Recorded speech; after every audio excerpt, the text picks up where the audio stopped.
एक विशेष उदाहरण है कि एक बहन जींद में माता की पुजारन थी, दुर्गा की, शेरा वाली की, और किसी को नहीं मानती थी। वह उसकी कट्टर पुजारन बचपन से ही, वो 50 साल के करीब हो रही थी उस समय तक वो उसकी पूजा करती हुई आ रही थी। घर में भी सारे सुख थे, अच्छा पूरी व्यवस्था थी। तो उधर से हमारी एक बहन ये यही रहती है, शशि, ये बीओ के पद से रिटायर्ड है, परमात्मा में समर्पित है, काफ़ी वर्षों से मालिक के चरणों में लगी हुई। तो इसकी वो पड़ोसन थी, उसको इस बहन शशि ने उनको बताने की चेष्टा की, उसका नाम श्यामा दीक्षित था, कि आप हमारे गुरुदेव का सत्संग सुनो। मैं बहुत दुखी थी, ऐसी ऐसी मेरे पास आपत्तियाँ आई, भगवान गुरुदेव की कृपा, कबीर परमेश्वर की कृपा से सब दूर हुई, आप नाम लो। मैं बहुत भटक चुकी थी, मुझे सही रास्ता मिल गया। तो वो कहने लगी, मैं तो अपनी माता को नहीं छोड़ सकती। कौन? वो श्यामा दीक्षित कहती थी, मैं अपनी माता दुर्गा को नहीं छोड़ सकती। तो जैसे तैसे ये बहन यानी शशि उसको लेकर के सत्संग में ले। जींद हमारा छोटा सा आश्रम था, सारा मेरे ख्याल में 50 बाई 40 का एक आलसा बना रखा था। तो वहाँ आकर के उसने, शशि बहन ने बताया कि जी ऐसे ऐसी बहुत अच्छी आत्मा की है, लेकिन पूजा दुर्गा को है। उनको सारे कुछ समझाया, बहन नाम ले लो, आपको बहुत लाभ मिलेगा, और ये पूजाएं त्यागनी पड़ेंगी, क्योंकि जो साधना हम बताएंगे वो शास्त्र अनुकूल होगी, और ये तुम्हारी मनमानी पूजाएं हैं। वो नहीं मानी कि जी दुर्गा माता की पूजा मैं नहीं छोड़ सकती, ये पूजाएं मैं बिल्कुल नहीं त्याग सकती, बचपन से लगी थी मैं छोटी सी, मेरी तो विशेष श्रद्धा है। चलो कोई बात नहीं, हम क्या बताएं, हमने तो अपने नियम दिए, बता भक्ति करनी है तो ऐसे करनी पड़ेगी। तो वह चली गई। फिर क्या हुआ कि 1 वर्ष के बाद वो फिर आई इसी बहन शशि के साथ। फिर उसने आप बीती बताई। क्या बताई कि एक दिन मैं उनका जो है ना, उस मकान है, इस जींद के अंदर एक मकान था उनका, कोठी थी अर्बन स्टेट में। तो कहती मैं शाम के 5 बजे से अपने घर से निकलकर वैसे टहलने के लिए चल पड़ी। गर्मियाँ से के दिन थे, 5-6 बजे से गली में गए, और आगे देखा कि एक घर में दुर्गा का जागरण हो रहा है। मेरे तो घीसा गल गया, और मैं उड़ जाकर बैठ गई। वहाँ 50-60 भगतनी और भगत बैठे। मैं सबसे पीछे गई थी, पीछे नंबर आया लास्ट में, वहाँ बैठ गई। एक औरत में वो ऐसे अचेत सी पड़ी थी, एकदम जागृत हुई, आरती चल रही, फिर एकदम जागृत हुई, आरती बंद होगी, एकदम उठी वो, उसने आवाज़ लगाई कि श्यामा सामने आ जा, श्यामा तू मेरे पास आ जा, मेरी खास भगतनी है। अब श्यामा ने सोची मैं तो पहली बार गई हूँ, आज मेरा जिक्र कहाँ से आ गया, कोई और श्यामा होगी। वह नहीं उठी। 2-3 बार जब वो बोल ली उस औरत, वह औरत जो वहाँ लेटी हुई थी अचेत सी एकदम जागृत होकर के, तब एक ने खड़ा होकर कहा भी जो श्यामा है वो आगे आ जाओ, माई बुला रही है, दुर्गा बुला रही है। कोई नहीं उठा। था फिर मैं खड़ी होगी, हाँ वो माई कहती है जो जिसमें वह बोल रहा था वह भूतनी, कि आ जा तू, तुझे बुला रही हूँ, तू मेरी सब 1 नंबर की भगतनी है। तो अब श्यामा बोली मेरा तो जी सा आ गया कि देख इतने भगत बैठे और माई ने मुझे बुला लिया, तो मेरी भक्ति सही है। तो माई वह दुर्गा कहने लगी जो उसमें बोल रही थी भूतनी, कि श्यामा तू मेरी 14 महीने अखंड जोत लगा दे, तेरे वारे न्यारे हो जाएंगे। तो मैंने उस कहा जैसे आपका, और मौज थी घर में, जो आपकी आज्ञा कर दूंगी। अब 3 तो गाड़ियां थी उनके पास जो किराए पर लगा रखी थी। एक औजरी की दुकान थी मेन बाजार में, और एक ऐचरी का कारखाना था, वो अलग था, यानी खूब बढ़िया गुजारा था। और तेरे पास आपत्ति आने वाली है, नहीं तो तेरे पास आपत्ति आ जाएगी, और तू 14 महीने मेरी अखंड जोत लगा दे, तेरे वारे न्यारे हो जाएंगे। वह बोली मन तो सांझन शुरू कर दी, ना धो गए, और चल कर दी शुरू। उन 14 महीना में हमारा सत्यानाश हो गया, सर्वनाश हो गया। वो कहती है उन 14 महीने में हमारा सर्वनाश हो गया, ऐसी आपत्ति आई, ऐसा घाटा पड़ा कि वो ऐचरी का कारखाना बिक गया, औजरी की दुकान गिरवी होगी, तीनों गाड़ी बिक गई, और लोन लिया हुआ था कोठी पर, हुआ बैंक वाला ने नीलाम करने की सोच दी। और फिर भी बुद्धि भ्रष्ट में माई ने ना छोड़ूं, सपने में माई दिखाई दी मुझे साक्षात अष्टांगी। उसने कहा कि श्यामा तेरी समस्या, तेरी आपत्ति टालना मेरे बस की बात नहीं थी, ये मेरी बस से बाहर थी। अब तू वहीं चली जा, कबीर परमात्मा की शरण में चली जा, जो तेरी सहेली तुझे लेकर गई थी, वहीं तेरा समाधान हो सकता है।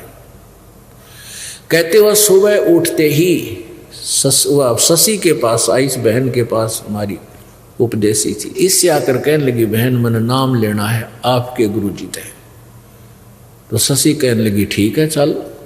तो मैं इस दास ने जाना था शनिवार को, वहाँ पता था भक्तों को लग जाता था, 10-20 वहाँ घर होते थे हमारे शुरुआत में नाम लिए हुए, उनको बता दिया करते भाई इसके नाम गए गुरुजी।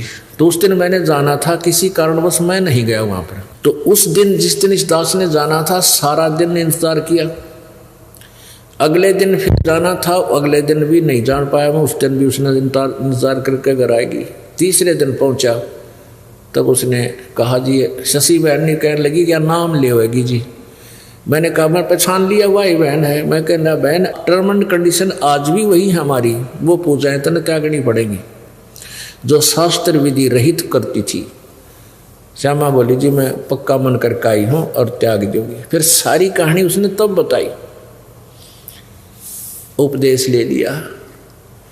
अब पुण्यात्मा उसमें उसको 30 लाख का नुकसान हो गया था, 30 लाख का।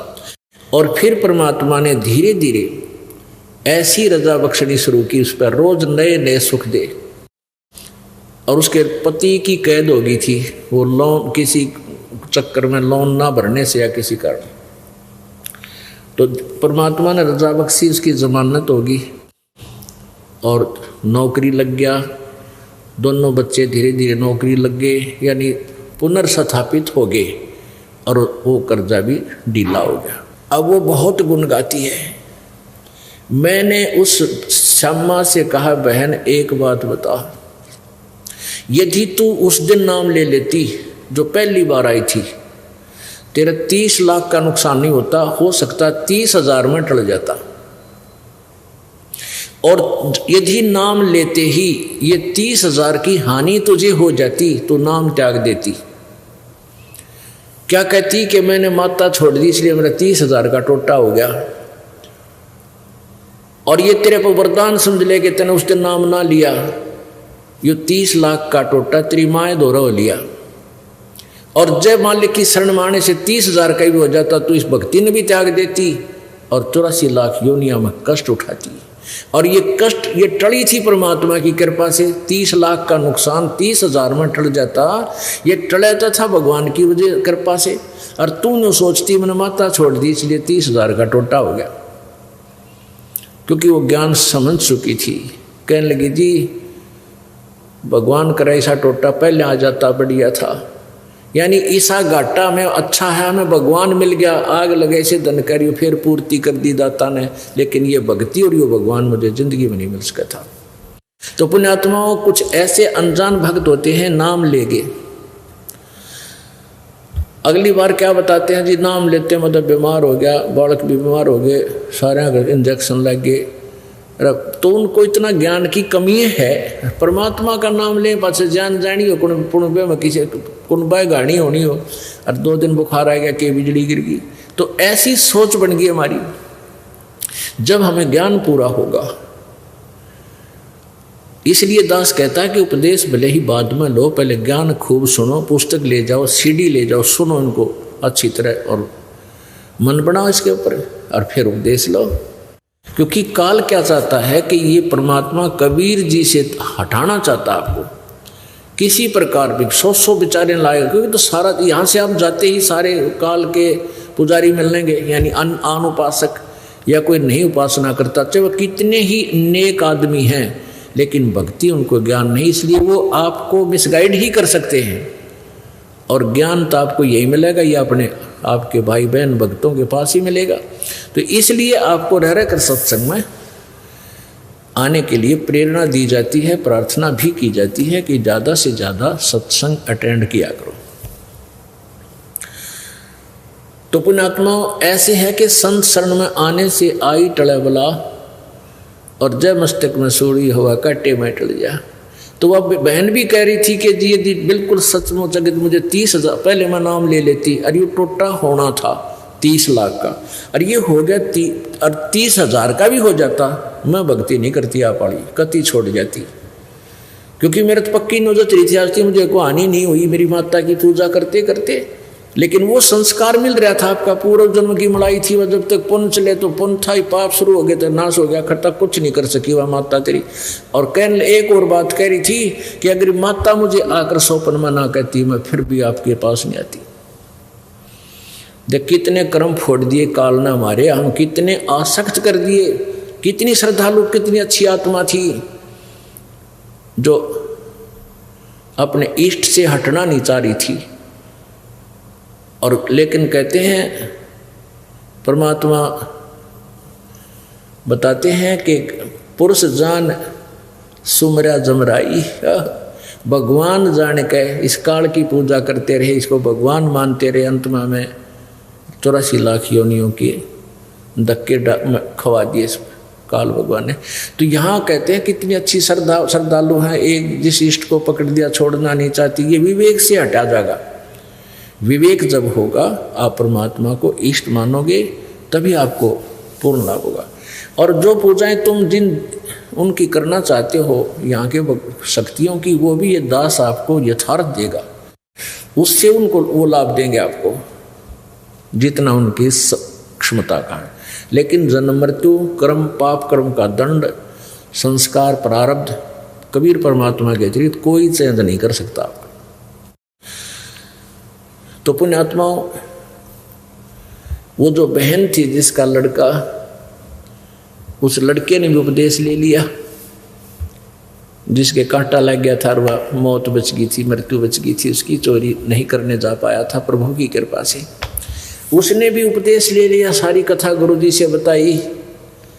तो परमेश्वर के उस परमात्मा ही आए हुए थे, कबीर जी ऐसे ही चलते रहते हैं। इसीलिए तो आपको अभी तक यहाँ तक ले आए, इस कलयुग के इस पीक टाइम तक।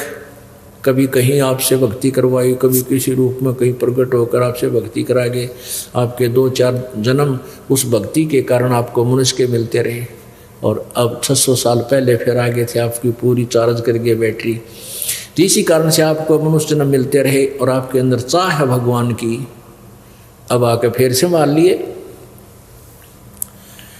तो लड़का अपनी माँ के साथ जाने लगा, बहुत श्रद्धा होगी माँ बेटिया की। अब लड़के की शादी होगी, वो बहन रामो फिर तो महाराज जी की सेवा में ज़्यादा रहने लगी। जैसे 2 दिन आते, 4 दिन आते या 10 दिन आते, प्रतिदिन 1 घंटा सत्संग भी करते थे।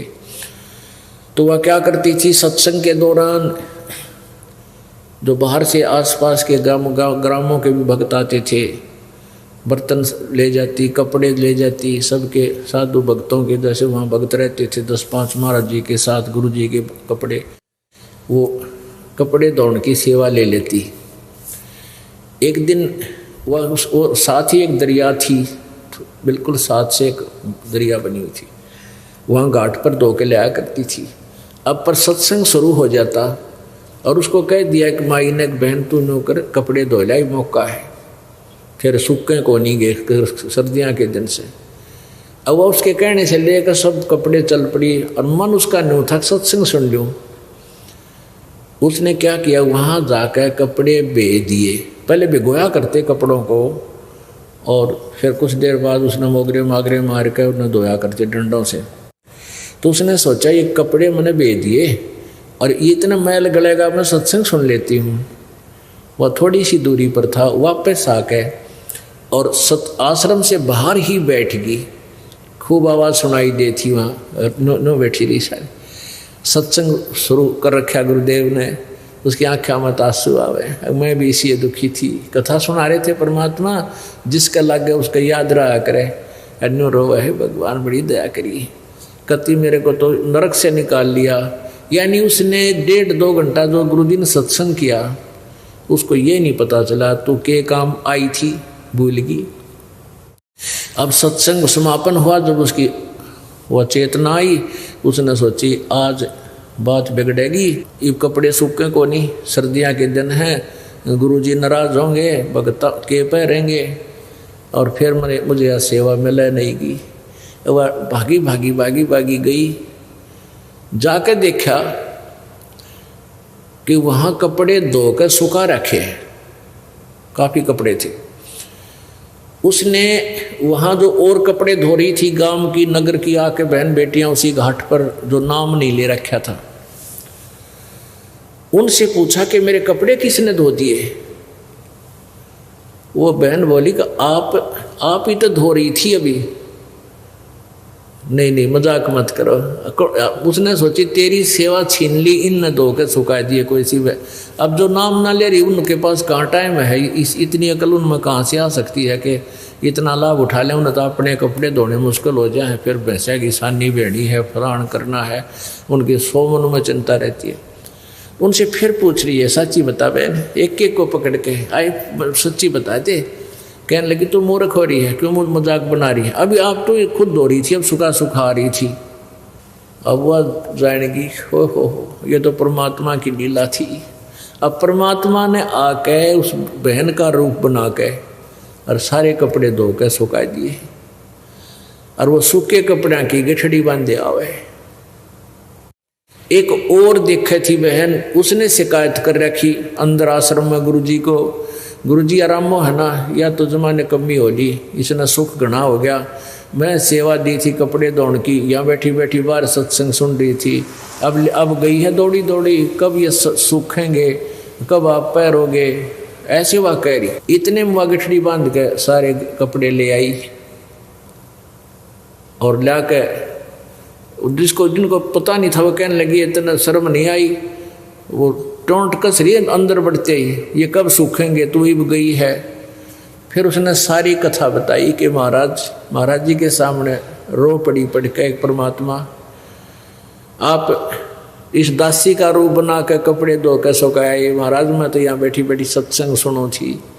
तो उसने सारी कथा सब बहनों को बताई, औरों को भी दृढ़ विश्वास हुआ। तो पुण्यात्मा ऐसे क्रिस्में जब होने लग जाते हैं भक्तों के साथ और ज़्यादा श्रद्धा बढ़ जाती है परमात्मा में, तो परमात्मा ऐसी लीलाएं किया करते हैं और इसीलिए परमात्मा की चाह हमें बनती है। अब देखो उसने स्टार्ट की, धीरे धीरे इतनी श्रद्धा बढ़ गई उस बहन की, घर जाना, घर भी बच्चों को संभाल दिया, ले बेटा करो अपना काम, सत्संग के दौरान मैं तुम्हारे पास नहीं आ पाऊंगी। बेटा भी लायक बंदी छोड़ की दया होगी उसके ऊपर है, क्योंकि उसको भी ऐसा झटका दिया। तो परमात्मा जब चाहे तो सब कुछ कर सकता। सतगुरु जो चाहे सो कर ही, 14 कोट दूत जम डर ही, ऊत भूत जम त्रास निवारे और चित्रगुप्त के कागज पाड़े। परमात्मा सब कुछ कर सकता है। तो परमेश्वर जब आते हैं अपनी लीला बताते हैं कि परमात्मा को भूल कर ये प्राणी अपने जीवन को कैसे व्यर्थ करता है, और जब इस पर आपत्ति आती है तो भगवान को याद करता है, आपत्ति टल जाती है तो फिर गुट्टी ने याद करे, शराब याद करता है, बकवाद याद करता है, कि ताश खेलता है, कहीं सिनेमा में देखता है। तो परमात्मा क्या बताते हैं कि भाई मानुष जन्म दुर्लभ है, मानुष जन्म दुर्लभ है, ये मिले न बारंबार, तरवर से पत्ता टूट गिरे वो बहोर न लगता डार। मानुष जन्म दुर्लभ है, ये बार बार नहीं मिलता। जिस प्रकार वृक्ष से पत्ता टूट जाए दोबारा स्थापित उस टहनी पर नहीं हो सकता, ऐसे ही आप जी जब इस परिवार से छूट जाओगे, चले जाओगे, आपका देहांत हो जाएगा, आप ऐसे बिछुड़ जाओगे जैसे वृक्ष से पत्ता टूट जाता है, दोबारा नहीं आ सकता। तो पुण्यात्माओं, परमात्मा ने इसके लिए क्या बताया है? पानी की जल बूंद से साज बनाया जीवे, अंदर बहुत अंदेश था, बाहर भूल गया पीव। पानी की जल बूंद से साज बनाया साच, राखन हारे राखिया जठ रगनी की आँच। परमात्मा हमें क्या याद दिलाते हैं? प्रभु ये याद दिलाना चाहते हैं कि जब तू माँ के पेट में था, जब तू बालक रूप में माँ के पेट में था, उस समय तुझे चेतना थी कि मैं किस कारण से इस गर्भ वाली कैद में फंसा हूँ। और उस समय आप जी को ये भी याद था कि मुझे पहले भी बहुत मानव जीवन मिले हैं। उन मानव जन्मों में मैंने परमात्मा की यथार्थ भक्ति नहीं की, सही संत मुझे मिले नहीं, और जीवन व्यर्थ करके मैं चला गया। फिर किन किन योनियों में किस प्रकार के कष्ट मैंने उठाए। तो उस माँ के पेट में भी इसको बहुत पीड़ा होती है। नीचे को सिर होता है, ऊपर को पैर होते हैं। और माता जब खट्टा मीठा खाती है, आहार करती है, नमक खाती है, तो उसका उस कच्चे बच्चे के कच्चे शरीर पर एक ऐसी चुभन होती है जिस कारण से वो मचलता है, पेट में ऐसे घूमता रहता है। वो घूमता इसलिए कि उसके जो दर्द होता, पीड़ा होती, जैसे मच्छर लड़ जाते हैं, तो उसको ऐसे खाज करके या कितने खाट पर रगड़ के जब उसको ठीक, वो खाज ठीक होती है, तो उस दृष्टिकोण से उसके वैसी चुभन होती है, तो उसको चुभन की खाज को ठीक करने के लिए वो ऐसे मचलता है, दिन रात मचलता रहता है। माता सो रही होती है, वो रो रहा होता है और घूम रहा होता है सारी रात, ओड़ा सोड़ा। और साथ में ये भी याद करता है परमात्मा, अब के इस कैद से मुझे बाहर निकाल दो, मैं आपको कभी नहीं भूलूंगा, आपकी भक्ति करूंगा, पेट के लिए थोड़ा जो कार्य है वो करूंगा, करते हुए भी आपको याद रखूंगा। पीछे मुझसे बहुत भूल बनी, उसको क्षमा करो प्रभु। अब वो धीरे धीरे वो दिन आ जाता है जिस दिन इसकी बंद पेट से छूटती है, बाहर आता है, और बाहर आते ही फिर इसको ये 3 इंजेक्शन लग जाते हैं। रजगुण ब्रह्मा, सतगुण विष्णु, तमगुण शिव जी की अंदर से निकल रही ये शक्ति, ये त्रिगुणमयी माया बनकर, और प्रत्येक नवजात शिशु के पेट से बाहर आते ही उसमें इंजेक्शन से लग जाते हैं, ये अचेत हो जाता है। इसको कुछ याद नहीं तू कौन था, कहाँ से आया है। ये काल भगवान की व्यवस्था है। तो उसको नए सिरे से पढ़ा जाता है, तो ये तेरा काका है, ये तेरी चाची है, ये तेरा चाचा, ये तेरा मामा, ये तेरी बुआ, ये तेरी माँ, ये तेरा पिता। तो फिर वो नए सिरे से पढ़कर फिर उसी रंग में रंग जाता है। अब भगवान भूल जाता है। काल यही चाहता है कि जवान युवा होते शादी हो जाए, शादी होती बच्चे हो जाए, फिर जुड़ जा काल के कोलू में, सारी उम्र पेट भरने के धंधे में बर्बाद करके मनुष्य जीवन को और मृत्यु को प्राप्त हो जाए, फिर गधा बन जाए। परमात्मा आते हैं, अपनी प्यारी आत्माओं को समझाते हैं, तुम जिस क्रिया को कर रही है फाइनल नहीं है। इस क्रिया के, इस कर्म के साथ साथ आपने एक आवश्यक कार्य भुला रखा है, परमात्मा की भक्ति का। आप पे आवे हैं, आप पे भगवान की में, आप पे परमात्मा हैं, और आप ही अपनी भक्ति के लिए अपने से अन्य भगवान बताकर आपको प्रेरित करते हैं। क्या बताते हैं? उस समर्थ की रीझ छुपाई, उस परम पिता, उस समर्थ परमात्मा ने तेरे ऊपर रीझ के यानी प्रसन्न होकर तेरे को माँ के पेट से बाहर निकाला, जब तू रो रहा था, तड़प रहा था और वचनबद्ध हो रहा था कि भगवान मैं कसम खाता हूँ आपको, आपकी भूल नहीं पड़ेगी, मैं आपकी भक्ति किया करूँगा। अरे फिर बार आते भूल गया। उसके लिए क्या बताते हैं? उस समर्थ की रीझ छुपाई, इब कुल कुटुंब से राता, गर्भ के अंदर वचन भरे थे, कहाँ गई वो बाता। कितने प्यार थे। कहते हैं तब तू ये दिक्कत न बेटा बेटी कार को ठीक भगवान दिखाई ना देता। तो क्या बताते हैं कि उस समरथ की रीढ़ छुपाई जिस परमात्मा ने प्रसन्न होकर तेरे को सकुशल माँ के गर्भ से बाहर निकाल दिया, उसको भूल कर तू भी एक दूसरे पर आश्रित हो गया है। मेरा बेटा ऐसा है, मेरा बेटी ऐसी है, इतनी कमाई करती है, फलाना करती है, और भूल गया भगवान को। उस समरथ की रीढ़ छुपाई कुल कुटुंब से राता, रात माने लीन हो गया, कुल कुटुंब में उलझ गया तू। और गर्भ के अंदर वचन भरे थे, कहाँ गई वो बाता। जैसे कोई किसी को अपने प्यारे मित्र बहन भाई सहेली को बताता है ना, अच्छा भूल गया उन बातों ने, देख याद कर ले उस दिन क्या कहा था, तुम उस दिन क्या कह रहा था, ये भूल गया। तो यानी उसको वो वस्तु याद दिलाने के लिए, उसको मोल्ड करने के लिए परमात्मा, जैसे वचन कहे जाते हैं, परमात्मा प्रत्येक वाणी का प्रयोग कर रहा है। जैसे अपने आत्मा परमात्मा ने इतनी मोटी वाणी बोल रही, इतना मोटा ग्रंथ बना रखा है, अपनी वाणी बोल बोल के, कबीर सागर, कबीर वाणी, लोको कबीर दो हावली हैं। और फिर जिन संतों को मालिक ने अपनी चेतना दी, उन साक्षात्कार कराया, उनके अंदर ज्ञान योग खोल दिया, उन महापुरुषों ने भी से मोटे मोटे ग्रंथ परमात्मा की महिमा के बना रखे हैं। इसलिए बना रखे हैं कि ना जाने कौन सी वाणी किसके चुभ जा और उसका जीवन बदल जावे, वो निकल जा काल के जालते हैं। जैसे कुएं में बाल्टी गिर जाती है, कुएं में बाल्टी डोल गिर जाता है जो पानी निकालने वाला होता है,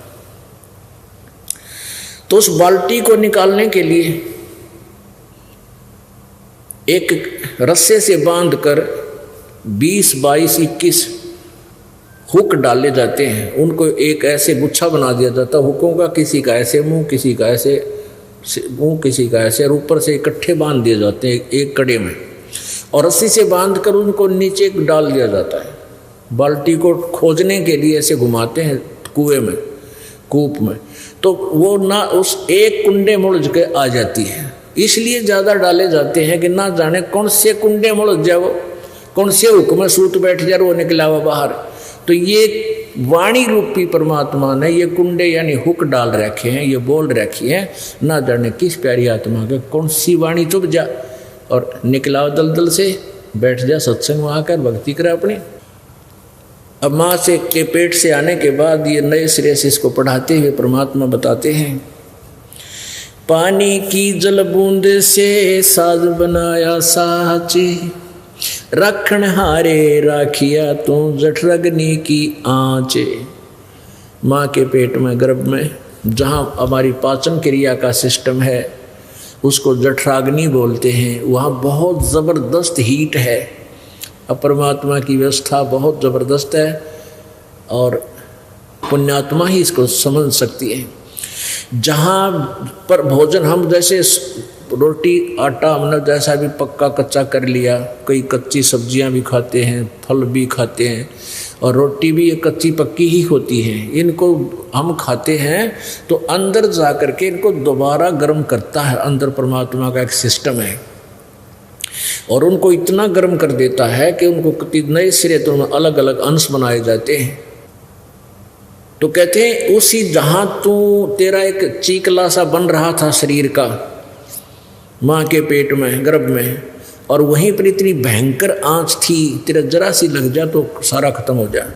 अब कहने का भाव परमात्मा का ये है कि जिस भगवान ने माँ के पेट में भी तेरी रक्षा की और माँ के गर्भ में तुझे आहार पहुँचाया, क्या आज वो तेरे प्रति सचेत नहीं है?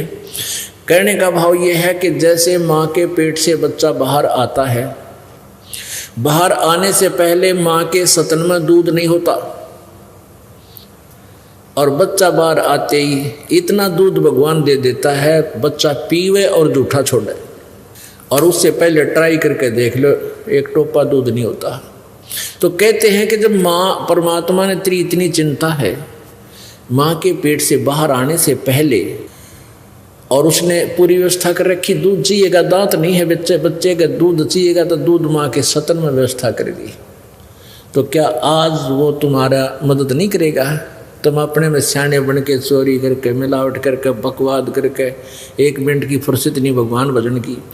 तो इन बातों से मन हटेगा, इन बकवादों से, और समय निकलेगा भगवान से। एक समय एक माई के बच्चे ना होया करते,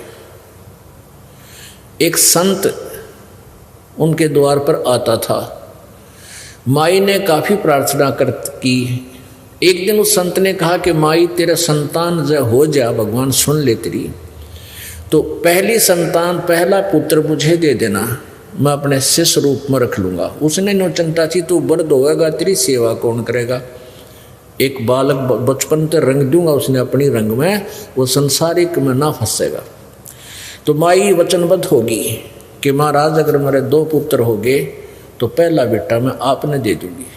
पक्की बात से पक्की बात।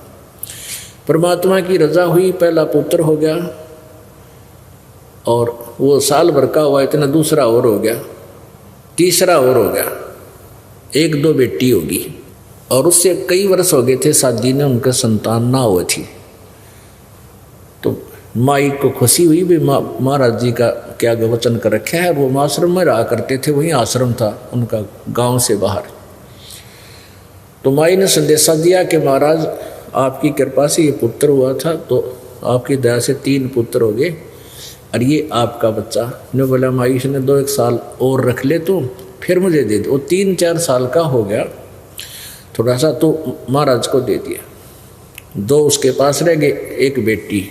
अब वो लड़के को 10-12 वर्ष तक, यानी 15, 16, 17 साल का हुआ, तब तक उसने वहीं रखा, अपने आश्रम से बाहर नहीं जाने दिया। कहीं ये नकम्मे बच्चा दौरा बैठ कर बकवाद सीख ले और तुझे छोड़ कर ना भाग गया, इस दृष्टिकोण से। तो आश्रम में क्या करते थे, वो महात्मा खुद रोटी लेकर भिक्षा मांगने आता था और आश्रम में औरतों का जाना अलाउड नहीं था। तो महाराज जी जो है खुद भिक्षा लेकर जाता था और बना खा लेते थे, वो लड़का बना लेता था, फिर शाना हुआ। तो एक दिन उस बच्चे के, उस महात्मा जी का बुखार हो गया बहुत ज़्यादा, और वो 2-3 दिन तक चल गया। जो भिक्षा ला रखी थी वह खत्म होगी। तो लड़का बोला महाराज जी आज मैं भिक्षा ले आता हूँ, आपकी आज्ञा दो। महाराज जी बोला भाई नो करिए, सीधा गली में चला जाना और बाएं मुड़ जाना, और बाएं साइड में ही जो पहला घर हो ना उसमें भिक्षा लाना, और उसमें जो मिला वापस आ जाना, और मत जाना कहीं पर। उसने आज्ञा का पालन किया, वो दौड़ा लेकर चल पड़ा। वहां जाकर क्या देखा उसने कि जब उसने कहा कि माई भिक्षा देना, उस माई ने कहा कि जा बेटी, उसकी लड़की से, वो लड़का 18-19 साल का हो गया, वो लड़की थी 15-16, 12-13 साल की, 10-12 वर्ष की होगी। उसकी माई ने कहा कि जा बेटी बाबा जी का भिक्षा गाला। अब वो भिक्षा लेकर गई तो उसने क्या देखा कि उस लड़की की चेस्ट पे जैसे दूध ही उभर आती है बच्चे का। तो उस लड़के ने सोचा ये इस बहन के फोड़े हो गए, और उनके गुरुजी का एक दिन फोड़ा हो गया था, और वो फोड़ा बाल तोड़ था, अच्छा मोटा हो गया, और महाराज जी घना दुख हो गया था, काफ़ी मतलब पीड़ा महसूस करते थे, रोते थे रात को। तो वो 1 हफ्ते में जाकर वो फोड़ा फूटा था, वह दवाई जुड़ी बांधने से। तो उसने सोचा कि ये जो गुरुजी का फोड़ा हुआ था, इस बहन का ये फोड़े हो रहे से 2। वो कहने लगा बहन आपके ये फोड़े हैं ना, आपके फोड़ों की दवाई मेरे गुरुजी के पास है, आश्रम में आ जाना, इन फोड़ों की दवाई लगा देंगे, आपको दर्द नहीं हो रहा। अब उस लड़की ने सोचा ये बकवाद कर रहा है ढेढ़, तो वह गालियाँ मंड गई उसने, ढेढ़ तेरा माँ कोई ना तेरा बहन कोई ना, अपनी बहन के फोड़े फुड़वा ले, नो करवा ले, वो लड़ने लगी। उस माँ ने सोचा ये क्या झगड़ा हो गया इनका। वो आई, माई ने पूछा कहाँ से आए हो महाराज जी? जी आश्रम से आया हूँ मैं। वह जानेगी क्यों तो ये बेटा है मेरे वाला जो मैंने दान किया था। उस बेटी को पता क्यों बाहर आने नहीं दिया उसने, उस पहचानते नहीं थे एक दूसरे को, ना घर जानता था वो लड़का। तब उसने कहा महाराज जी, वो लड़की को समझाया बेटी क्यों गाल दे रही है, तेरा भाई है। अरे इसने देखा नहीं आज तक कोई समाज, बाहर आया नहीं, महाराज जी को मैंने इसको दे रखा है, आज ये पहली बार आया है। क्या बात होगी महाराज जी, गुरु जी क्यों नहीं आए? वो बच्चा बोला माई की बेटी, गुरु जी को बुखार हो गया है इसलिए मुझे भेजा है, और उसने यही घर बताया था कि और घर से भिक्षा भी नहीं लाना है। और मैं तो इस बहन, क्या झगड़ा हो गया तुम्हारा, कि मैं तो इस बहन को कह रहा था कि मेरे गुरुजी का फोड़ा हो गया था, वो बहुत रोया करते थे, मैं इसको पूछ रहा था तेरे इन फोड़ों में दर्द नहीं होता बहन? ये मुझे गालियाँ देने लगी, नाराज होगी पता नहीं। तो वह माँ तो जानेगी, तो भोला भगत से इसको पता नहीं किसी वस्तु का, बहन वह दुख मानेगी कि नकम्मा आदमी बूढ़ा बोला है। तब उस माई ने बताया कि महाराज जी ये मेरी बेटी है और ये फोड़े नहीं हैं, इसकी हम शादी करेंगे 1, 2 साल, 4 साल में, 5 वर्ष में, और शादी के बाद फिर इसका संतान होएगी, और वो संतान के लिए इनमें परमात्मा दूध देगा उस बच्चे के लिए। ये फोड़े नहीं है, ये इसके सतन है, और इनमें दूध आओगा, संतान जो इसका बच्चे पैदा होंगे दूध पिया करेंगे इस तरह। अब कब कितने दिन में शादी करोगे कि 2-4 वर्ष में और शादी करेंगे, और 1-2 वर्ष में फिर बालक होगा। अब वो जितना आटा उसने डाल रखा था ना लड़की ने, वह जोड़ी वही फेंक दी और चल पड़े वापस। अब क्या सोचा उस बालक ने कि हे परमात्मा, जब माँ कद आज यह लड़की 4 साल बाद से ब्याही जाएगी, और 2 साल के बाद जिसका बच्चा होगा 6 साल हो गए, और 6 साल एडवांस भगवान ने प्रबंध कर रखा आने वाले बच्चे का, तो हमने कि आश्रम में भूखे मरण देगा, क्यों मांगते अंडे? वह बूढ़े जोड़ी पटक दी ठाक। अब वो थैला वहां डालकर वापस गया। महाराज जी दुखी थाए, बीमार हो रहा था, कहने लगे बेटा भिक्षा नहीं लाया? महाराज जी नहीं लिया, ना लिया आज के बाद। बोला की बात होगी, किसने के कह दिया? अब महाराज जी कहा किसी ने कुछ नहीं को नहीं। जब परमात्मा इतना एडवांस व्यवस्था करता है तो हम क्यों चिंता करें, आप करेगा व्यवस्था। वो सारी कहानी बताई। वो महाराज दिन सोचा ये अच्छा निकम्मा पैदा हुआ, भूखा मरेगा और मन में मारेगा भी। अब वो तो मानने कोई ना, बूढ़े बचाला जाना, बुखार घना हो गया, अपना सब्र करे, वे देखी जाएगी जो होगा। एक निकम्मा हाथ लग गया। इतने में क्या हुआ कि गांव में चर्चा चल गई कि महाराज जी तो हो गए बीमार भाई, और वो लड़का है ना वो नालायक से जोड़े ने भी थोड़ा बहुत आटा था उसने भी यहीं डाल गया कि मैं मांगने नहीं आऊँ, पता नहीं किसने के कह दिया उसको। वो दुख मान गया, और भाई महात्मा जी भूखा है और वैसे ऊपर तो बीमार है। तो ऐसे चर्चा गांव में 2-4 ग्राम हुई, तो सब ने रोटी बनाई फटाफट। सा सुना हुए बना लग जाए, मैं रोटी लेकर जाऊंगा, एक दूसरे से सलाह बनी नहीं। तो लाइन लगी रोटी ले जाने वाले की। वहाँ शाम वो पहुँचे ना, 10-15 कट लगातार रोटी ले जाओ। वहाँ आश्रम में ढेर ला दिया रोटियाँ का 4 बजे। तब वो लड़का बोला गुरु जी अब तो वही मांगते फिर थे, देख मालिक ने ठाठ ला दिया। और उस गाँव ने उस दिन के बाद वो एक घर की डेली ड्यूटी ला दी कि प्रतिदिन एक घर इनकी रोटी यहाँ पहुँचाया करेगा। बोलो सतगुरुदेव। तो क्या बताते हैं, पानी की जल बूंद से ये साज बनाया साच, रखण हारे राखिया तू जठरग्नि की आँच। अष्ट चाम रग रोम सब किसने की नागूद, उदर बीच पोषण किया बिन जननी के दूधे। उस परम पिता की महिमा बता रहे हैं आदरणीय गरीबदास साहिब जी कि जब तू माँ के पेट में था, माँ के पेट से बाहर आया, तब तक दूध का ढेर लगा दिया तेरे लिए, लेकिन माँ के पेट में भी उसन पाला तू। उस समय ना कोई भाई था तने संभालने वाला, ना बहन थी, ना माँ थी, ना पिता था, ना कोई आहार लाने और ले जाने वाला था। कहते माँ के पेट में भी तेरी परवरिश कैसे की, उसने व्यवस्था बना दी माँ की नाभि से, और तेरी नाभि का कनेक्शन कर दिया, इंटरनल कनेक्शन, और वहाँ से तेरी परवरिश कर दी। उर्दमुखी जद रह था तल सिर ऊपर पावे, राखन हारे राखिया जठरग्नि की लावे। अस्थि चाम रग रोम सब, कहते उस परम पिता ने तेरे हाड़ चाम नस नाड़ी दे कितनी व्यवस्थित चांग की आवश्यकता थी, वही अंग वही व्यवस्थित वही लगा रखा। अस्थि, अस्थि माने हड्डी, हस्थि अस्थि चाम रग रोम सब, किसने किन्या गूद, मांस को गुद बोलते, गुदा गूद। उदर बीच पोषण किया बिन जननी के दूध, माँ के पेट में भी तेरा परवरिश बिना दूध के की, और बाहर आया तो दूध का ढेर लगा दिया।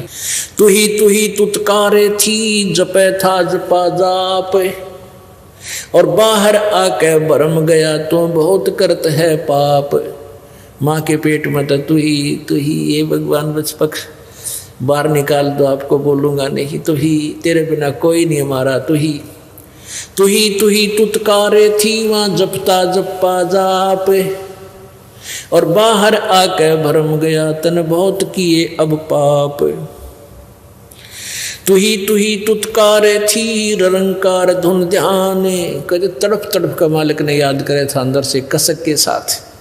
जिन यो साज बनाई या जाकू ले पहचान, जठरग्नि से राखिया ना साई गुण भूले, ओ साहेब दर हाले है क्यों बोवे है सूल।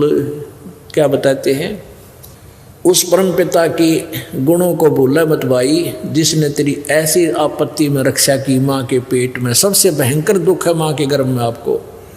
एक प्राणी का 100 वर्ष जीवन और 100 वर्ष कोड लग जा, उससे भी ज़्यादा दुख 9 महीने के अंदर इस गर्भ के अंदर आप काट कर बाहर आते हो, और बाहर आते भूल जाते हो, क्योंकि बिना ज्ञान के बगैर सत्संग के हम ऐसे धोखा खाते रहे। जठरग्नि से राखिया ना साई गुण भूले, उस माँ के पेट में आग बढ़े थी, वहाँ भी तेरी रक्षा की। जैसे होली को, प्रहलाद को होली से बचाया था, ऐसे ही माँ के पेट में होली है, उसके साथ तेरी रक्षा की परमात्मा ने। ना साई गुण भूल, उस परम पिता के गुणों को भूल मत, और ओ साहेब दर हाल है क्यों बोवत है सूल, कि वो परमात्मा आज भी है, तू ये खोटे कर्म ना करे, चोरी ठगी रिश्वतखोरी बकवाद है, इन छोड़ दे, आज भी इतना वो तेरे अवश्य देगा। देखो पुण्यात्मा, यदि आप संत शरण में आते हो, परम संत की शरण में, कबीर जी की शरण में, परम संत के माध्यम से, तो आपके भाग्य में ना होगा वो भी देगा अच्छी वस्तु, और दुर्भाग्य होगा आपका कैंसिल करेगा। और अन्य जो साधना तुम कर रहे किसी अन्य भगवानों की, वो साधना शास्त्र विरुद्ध होने से आपको लाभदायक नहीं है, लेकिन जो संस्कार है वो ही आपको मिल रहा है। तो यहाँ दोनों लाभ होंगे आपको। जठरग्नि से राखिया ना साई गुण भूल, वो साहेब दर हाल है क्यों बोवत है सूल। ये खोटे कर्म करके अपने पाप कर्म रूपी ये काटे ना बोगा, भविष्य में तेरे प्रारब्ध में लिखे जाएंगे। जठरग्नि से आध घड़ी की आधी, संतों से ती गोष्ठी जो की जैसो लाभ। आध घड़ी की आध, और संतों से ती गोष्ठी जो की जैसो लाभ। अब देखो वही बात आ जाती है, एक 22 मिनट की घड़ी होती थी और 2.5 घंटे का 20 मिनट की घड़ी होती है, 24 मिनट की 24 मिनट की घड़ी होती थी, तो अब 2.5 घड़ी का 1 घंटा बन जाता 60 मिनट। तो कहते हैं आधी घड़ी यानी 12 मिनट परमात्मा की चर्चा यदि किसी भक्त संत के साथ तेरी हो जाएगी, उससे भी बहुत लाभ मिलेगा। अपने आत्माओं कहते हैं सूता संत जगाइयो, सूता साधु जगाइयो, वो करे नाम का जाप। ये तीनों सूते भले सिंह साकट और सांप। कहते हैं ये 3 तो छेड़ियो मत, एक तो साकट आदमी निकम्मा, साकट किसने कहे भक्ति करे नहीं, वो करता उसमें बाधा करे, उस सौ उठ पटांग बात कह दे रहा उड़ा क्यों बकवाद कर जाते हो। और कहते हैं साधु सुत्या भी संत भगत ने ठाजोगे जाके उठते सत्साए नमो नमो शुरू कर देगा, का मंत्र जाप करेगा अपना। तो कहते हैं संत भगत के पास बैठोगे, चले भी गए, सो रहा उन्हें उठा दे तो उठते मालिक को याद करेगा, और आपको भी याद आओगा। और ये तीनों सूते वाले शेर और साकट और सांप, इन नहीं छेड़े सूते बीमारी न पड़े रहे तक तक। तो यहाँ क्या बता रहे हैं कि आद घड़ी की आद घड़ी आदि की पुन आद, संत साधों से ती गोष्ठी ही जो की जैसो लाभ। आदि की 12 मिनट और 12 की फिर आदि यानी 6 मिनट, यानी 7-8 जैसे उस बहन का पति मर गया था, दुखी बहुत थी, इकलौता लड़का वो भी बिगड़ गया था। तो प्रारंभ में वह बहन गई, कुशल मंगल ही हुई थी और भगवान की चर्चा 5, 7, 10 मिनट उसने की। फिर धीरे धीरे वो इतनी भूख बढ़ती चलेगी और वो मालिक के चरणों में आगे कल्याण हुआ, परिवार का उद्धार हुआ। तो यहाँ उसी की तरफ संकेत है। फिर परमात्मा की भक्ति साधना के विषय में क्या बताते हैं? अलख अलह को याद करे कादर को कुर्बान, साईं से ती तोड़ कर इबराता अधम जिहान। अलख अलह को याद कर और कादर को कुर्बान, कहते समर्पित होकर उस अल्लाह को, चाहे राम को हो, गॉड को, चाहे खुदा का हो, उस पूर्ण परमात्मा अलख अलह, अलख जो दिखाई नहीं देता, जो सबकी दिव्य दृष्टि की रेंज से बाहर है, उस अलख अलह को जिसको याद करो और कादर को कुर्बान। अलख अलह को याद करे कादर को कुर्बान, साईं से ती तोड़ के इब राता अधम जिहान। परमात्मा ने भूल के ए अधम, ए नकमी आत्मा, अब संसार में लीन हो गया है। कार मेरी, कोठी मेरी, फलाना मेरा, 1 मिनट में मृत्यु हो जा। जो काम करना था वो तो रह गया, इन कोठी और कारा उलझ गया। और परमात्मा कहते हैं जब तेन कारा कोठी भी चाहिए तो वह मैं दूंगा आवश्यकता अनुसार। पर श्रद्धा से पूरे विश्वास के साथ लग उन कार कोठियों का सदुपयोग करना, भगवान की चर्चा करना घर में, और फिर कार में बैठ कर अपने सत्संग में आना, बच्चों को लाना, कोई और ना आ सके उस भक्त में बैठा लाना। तो इसका ऐसे लाभ उठाना, परमात्मा की दी हुई संपत्ति का सदुपयोग करना। संसारी में आन के क्या किया रे मूडे, सुए संभल से या फिर लगे डोडे ढूंढे। जिस कार और कोठी को, जिस संपत्ति और फैक्ट्री को तू अपनी मानने था और उसकी व्यवस्था में सारा जीवन खो दिया, तेरे पास 1 मिनट का भी समय नहीं था भगवान की भक्ति और सत्संग मानने का। वो तो तेरे लिए ऐसा था जैसे एक सुआ पक्षी होता है, तोता, और वो ये देख लेता है कि ये पेड़ इतने दिन में बड़ा होगा, फिर इसका फल लगेंगे और ये मैं इसके फल खाऊंगा। उस तोता अपना एक पेड़ को अपना लेता है कि ये बड़ा होगा, उस पर आस रखता है।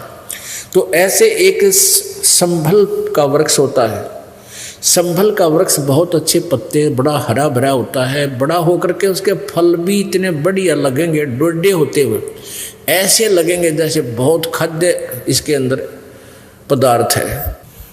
कहते हैं वो तोता इस आस में बैठा था, इस संभल के पेड़ का फल लगेंगे और फिर पेट भर के खाऊंगा। अब वो फल भी पेड़ बड़ा हुआ, बड़ा होकर उसका फल लगे, बड़े बढ़िया फल पक्के से लगे जैसे इसमें तो बहुत अच्छा खाद्य पदार्थ है। तो तोता उसमें खाने के लिए चोंच मारता है, उसी तरह मारता है इसमें कति मीठा पदार्थ पाओगा। और उसके मुंह में जो है वो डोडे, उसमें कपास होती है, रुई। संभल के उस पेड़ के फल में रुई होती है, जैसे आँख के डोडियाँ होती है। वो चोंच मारते उसकी चोंच में और रुई फंस जाती है, उसने जान बचानी मुश्किल हो जाती है, वो चाह था वो खाना। तो परमात्मा हमें कई याद दिलाते हैं कि अब तू इन बालक बच्चों की परवरिश में और मकान कोठी बनाने के चक्कर में नो सोचा है बुढ़ापे में देखांगे भक्ति को, जिक्र भी कर देता है तो नो कहें ये अभी क्या मेरे समय हुआ भक्ति करने का, भक्ति तो बुढ़ापे में कराया करें, बुढ़ापे में तेरा जिए जाना जी भक्ति करेगा। कदे आँख बनवानी किधर जाड़ पड़वानी, आँखें दिखे ना गोडे चला जाना। और फिर घर क्या के वचन, घर वालों के वचन भी कड़वे हो जाते हैं। कैसे? एक अच्छा अधिकारी रिटायर हुआ था और उसकी अच्छी पेंशन थी, उसने उपदेश भी लिया था, दिल्ली का रहने वाला था, छोड़ छाड़ गया क्यों करके पता नहीं, काफ़ी दिन हो गए। फिर हम तो झूठे केस में जेल चले गए थे, उसके बाद वो आया को नहीं। तो वो पहले न्यू कहा करता, जिक्र चलता ना न्यू को भाई देख लो ऐसे है, भक्ति का चर्चा चलती, नो बोला नो कहा करता जी कति सही को हो, मैंने नो सोची थी अपना बेटों को ऐसे बनाऊंगा, अच्छी शादी करी, खूब पैसे खर्च किए, उनके लिए सारी व्यवस्था कर दी, कोठी बना दी न्यारी न्यारी, और अब ऐसे दुखी कर रहे हैं।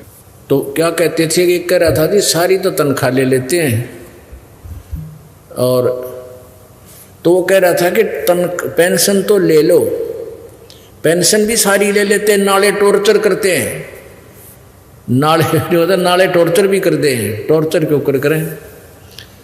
क्या बताते हैं भाई, मतलब के बिना कोई नहीं प्यारा, स्वार्थ के बिना कोई नहीं प्यारा, जब तक बैल चले हड़िए में तब तक डाले चारा, वर्द हुआ जब नाथ काट दी घर घर लाठे खारा, मतलब के बिना कोई नहीं प्यारा।